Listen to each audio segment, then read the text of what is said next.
It's been a little while, so let's talk Pauper. Good morning, Magic. I'm Gavin Verhey from Wizards of the Coast, and also of the Pauper format panel. As a reminder, this is the group made up of members from all around the world that help to monitor and discuss the Pauper format. We've had a lot to talk about since we last checked in, and been monitoring the format pretty closely with lively internal discussions and weekly check-ins on Magic the Gathering Online results. Today, we're going to tell you where we're at and what we're thinking about for Pauper right now.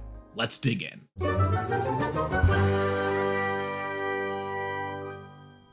When we last checked in January, we had a lot to discuss. We were coming off the wake of a series of initiative bans in 2022. Monastery Swiftspear had shown up in Double Masters 2022 and was making waves, and Affinity was still doing well despite some bans. At the same time, a number of newer decks were hot on the scene and exciting too, whether the Cog Gate deck, which used Basilisk Gate to good effect, or the Tolarian Terror control decks that started to be crafted after Dominaria United. There was a clash of old and new. And of course, there were many discussions of bans around what were perceived as the top two decks, Affinity and Red. Should cards like Swiftspear or the Bridges go? And finally, we talked about potential unbans. Could this be something we do to put cards back in the format and maybe strengthen strategies that have been a little down recently and help fight the decks at the top? There's a lot to cover and some new action too, so let's get into it. Right now in Pauper, there are 6 decks hovering around the most successful. You've got old standby fairies, backed with cheap flyers, card draw, and counter magic. You've got Burn, still aiming to kill quick with burn spells and cheap creatures like Swiftspear. You've got Grixis Affinity still kicking, accelerating out cheap creatures and using artifact synergies. Dimir Terror is aiming to kill your creatures and land an early Angler or Terror. Azorius Familiars is playing all manner of enter the battlefield effect creatures and flickers like Ephemerate with the new addition of Meeting of Minds. And finally, good old Bogles has risen back up a bit, using uninteractable creatures as a nice way to thread the needle against removal spells and use cards like Armadillo Cloak and, of all things, recent downshift Spirit Link to load up on life gain. Just beneath those decks are tons of others. Whether Boros aggressive decks jamming Experimental Synthesizer alongside Core Skyfisher, wall-based combo decks that use Freed from the Real with Axebane and Guardian to generate infinite mana, a Gruul Cascade deck that will blow up your lands, a pretty cool Orzhov Ephemerate deck, or even my new pick for Dark Horse of the format, a deck called Black Garden that is a mono-black control deck mostly splashing for Avenging Hunter. By grabbing the initiative, it can play a slow control game and continue to progress through the dungeon, slowly killing the opponent. Its namesake is actually for Call Me Garden, perfect for creating blockers and holding onto the initiative. If that sounds like a lot of variety, that's because it is. The number of decks doing well and being successful is high. If you look at the 2 most recent Magic Online challenges, there are 10 different decks among the 2 top 8s, with 7 unique decks in the first top 8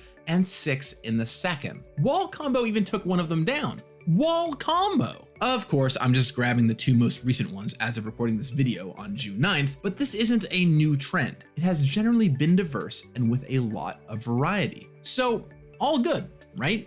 Nothing to do here. Well, that doesn't tell the whole story. There's a reason that I still get messages daily about banning cards from Red and Affinity, even though Fairies is the deck that has accrued the most top 8s in challenges. There's still Magic Online leagues to look at. The format of leagues is a little bit different. You play 5 matches each league, there's no downtime, and you want to finish fast so you can keep playing. From everything we can tell, naturally, these aggressive decks are very prominent in these leagues because they are a good fit for the structure. You can feel like you're playing against the same decks a lot, and the feeling of losing to some of them can be frustrating. When Affinity kills you in just a few turns of Magic, or Mono Red has a triple Swiftspear draw, it's really demoralizing.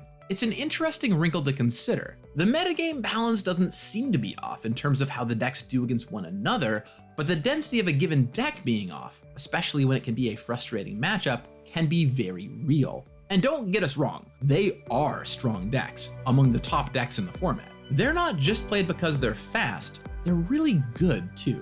Additionally, leagues aside, as I've said in videos before, these decks have a huge impact on the metagame and people's sideboards. Even while they're kept in check, people running life gain or dust to dust in their sideboards is taking up real space. I'd argue that a lot of the decks that are good in the format right now are good because they have a chance against these decks. On one hand, it's natural metagame evolution, which is great. On the other, it is important to recognize that impact and ask if it's good. We've talked a lot about what to do here. Should we take action to correct for this when the metagame looks healthy overall, even though these decks are huge in leagues and impacting the format in other ways? Or should we leave things as is? After a lot of discussion, we've come down on the side of no changes for now. We're still monitoring the format every week. We still very much have our eyes on this to see if we want to do anything. But the format has done a great job of adapting to Affinity and Red, and we don't see a need to push at this point in time. It's really exciting to see the metagame still actively evolving.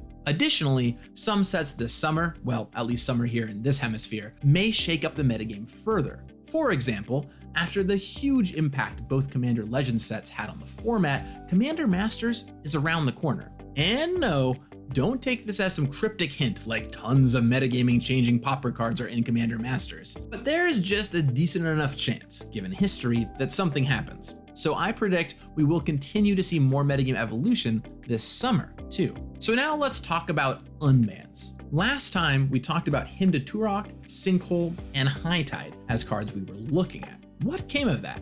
Is there anything on the horizon there? Well, I know this is an unexciting answer, but sometimes the unexciting answer is the right one. We investigated all 3 cards and decided not to unban. I know that many of you love these cards. They're beloved cards from toward the beginning of Magic. They have so many fans, but sometimes what sounds fun to say isn't actually fun for the format in practice. Sort of like how everyone really wanted initiative on Magic Online, and then after it was put in, the format immediately broke. Now, to be clear, that's a very different situation. Making sure the cards are available at all on Magic Online is really important. And by the way, they're aware of the Infinity cards people are asking for. But often in Magic, the idea of playing an old card again is more fun than what actually happens because of it. Sinkhole and Hymn to Tourach are cards which are generally just not that fun. We're not sure if Sinkhole would see play, but if it did, it probably wouldn't be enjoyable and push further in the direction of unfun games where you couldn't interact. The people who have complaints about Pauper right now often have that interaction problem as chief among them, and this would potentially add fuel to the fire. Hymn is another one which is mostly strong against the decks that are on the weaker side already, and creates a really frustrating and random feeling game as your 2 best cards get plucked away on turn 2. A big part of the argument for these cards was that there wasn't a home for them, so maybe it would help refuel an archetype. But as we see decks like Black Garden take off, which could at least use Hymn and maybe Sinkhole to good effect, and there's already a land destruction deck in the format that is becoming more and more popular and people are frustrated playing against, these don't seem likely to help make things more diverse or fun. Now, to clarify, some level of these effects is totally okay. Clearly we have a Gruul deck with land destruction in the format and plenty of discard spells, but these are both at an aggressive rate and are unlikely to solve any metagame problems or make the format more fun by adding them in. Those ended up a bit more straightforward discussions. High Tide, now that's a more interesting discussion. People were really interested and excited to see what kind of combo deck would come out of this. Pauper for a long time has had the challenge of threading the needle between combo decks that are too weak or inconsistent and storm decks that take over the entire metagame. Could High Tide finally be that answer? After a lot of talking and some sharing examples of deck lists, it looked like there was too high of a risk it would create a powerful and prominent combo deck that was hard to interact with. While initially it sounded weak, as we dug in more, it became clear that the tools were definitely there. Would it be too strong? That's very hard to say without knowing how the whole metagame would react to it. But after looking at how the metagame has been shaking out, we just saw less and less of a reason to take the risk of adding this in and toppling everything. If there's an above 50% chance we'd have to reban the card, and the metagame is generally looking diverse, it didn't feel like the ripcord to pull. Now, that said, High Tide is the one I could still imagine at some point in the future we think more about. Right now, we're happy leaving it banned. I know there were a lot of thoughts about all 3 of these cards from players. Some terrified, others excited, and I hope this gives you context as to why they stayed as is. I want to say that one of the things about being transparent with you all about what we're thinking and what we're looking at doing, so you both know and that we can talk about it, is that sometimes those things aren't going to happen. That's part of the process. I'm really glad we can have these conversations, and hopefully you'll understand that sometimes they'll lead to changes and sometimes they won't. But it's worth doing so we can talk about them and hear from the community as a group. All right, so I've talked a lot today about the format and what to expect and what we're seeing online. But I want to mention that Pauper isn't just the online metagame. There's paper to factor in too, and I really care about seeing how the format is played in all forms. So this weekend, I'm heading all the way from Seattle over to Pisa in Italy to go watch the next Paupergeddon event. If you haven't heard of these events, they're amazing. Italy has been pulling hundreds and hundreds of people for their Pauper events, and their last one in March had a whopping 614 players with 8 different decks in the top 8. I can't play in the event as a Wizards employee, though I wish I could, but I am stoked to be going there so I can watch the event, talk with people, and play some Pauper. Plus, the event has some fun side events too. If you're in Europe, consider coming on down. I'd love to see you there, talk about Magic, and answer whatever questions you might have. And plus, I'm personally excited to eat well while I'm there because Italy is full of delicious food.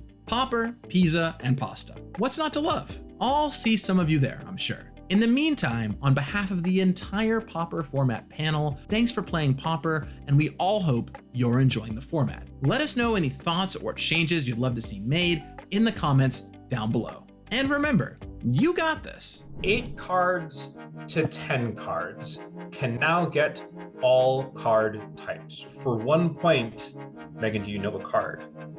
It's a legendary creature from Phyrexia, all will be one. Yes. And the comment again, it's in chat, but the comment again is 8 cards to 10 cards can now get